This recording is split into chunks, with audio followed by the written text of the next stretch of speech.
इस साल के आखिर में झारखंड में चुनाव होने हैं। इसी चुनावी तैयारी के लिए अमित शाह ने झारखंड में एक चुनावी रैली को संबोधित किया और ये कहा कि अगर आप एक बार झारखंड सरकार बदल देंगे तो रोहिंग्या और बांग्लादेशी घुसपैठियों को चुन चुनकर झारखंड के बाहर करने की जिम्मेदारी भारतीय जनता पार्टी की होगी। ये हमारी सभ्यता को नष्ट कर रहे हैं, हमारी संपत्ति को भी हड़प रहे हैं, हमारी बेटियों के साथ अलग अलग तरीके से नकली शादी रचा रहे हैं, हमारे रोजगार को भी वो लूटने का काम करते हैं।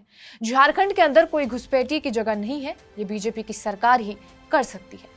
अमित शाह का ये बयान बांग्लादेश के लिए ही था। शाह के इस बयान की बांग्लादेश के विदेश मंत्रालय ने निंदा की और ये कहा कि जिम्मेदार पदों पर बैठे लोगों की ओर से पड़ोसी देशों के नागरिकों पर की गई ऐसी टिप्पणियों से आपसी सम्मान और समझ की भावना कमजोर पड़ती है। लेकिन भारत और बांग्लादेशी घुसपैठियों का ये मुद्दा काफी पुराना है। साल 1971 से ही ये सिलसिला शुरू हुआ है और आए दिन बांग्लादेशी घुसपैठिए पश्चिम बंगाल के बॉर्डर से पकड़े जाते हैं। 2016 के डेटा की बात की जाए तो केंद्र सरकार ने संसद को ये बताया था कि बांग्लादेश से आए प्रवासियों की संख्या करीब 2 करोड़ है। लेकिन सीएए और एनआरसी के तहत भारत ने नागरिकता देने की भी पहल शुरू की है। खैर, गृह मंत्री अमित शाह का बयान उस समय सामने आया है जब श्रीलंका में मोहम्मद यूनुस की अंतरिम सरकार है। जब तक शेख हसीना की सरकार थी तब तक बांग्लादेश को भारत समर्थक माना जाता था, लेकिन अब ऐसा नजर नहीं आ रहा है। अभी हाल ही में पिछले 3 दिनों से नरेंद्र मोदी अमेरिका में थे और बांग्लादेश में अंतरिम सरकार के मुखिया मोहम्मद यूनुस भी वहां मौजूद थे, लेकिन दोनों के बीच किसी भी तरह की मुलाकात नहीं हुई।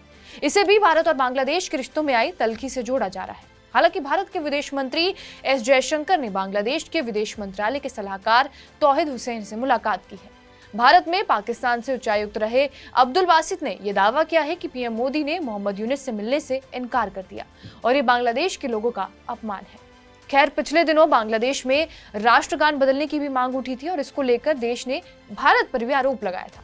देश के एक पूर्व सैनिक ने यह कहा था कि राष्ट्रगान अमार सुनार बांग्ला हम पर भारत ने साल 1971 में थोपा था और ये राष्ट्रगान देश के औपनिवेशिक अतीत को सामने रखता है।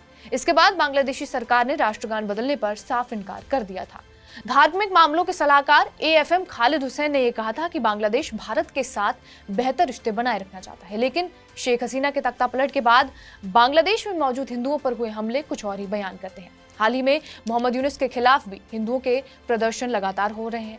बहरहाल, अब ये देखना अहम होगा कि दोनों देशों के बीच रिश्ते सही हैं या फिर नहीं। आपका इस वीडियो पर क्या कुछ कहना है, हमें कमेंट बॉक्स में जरूर बताएं। बाकी देश और दुनिया की तमाम बड़ी खबरों के लिए बने रहिए हमारे साथ TV9 डिजिटल पर।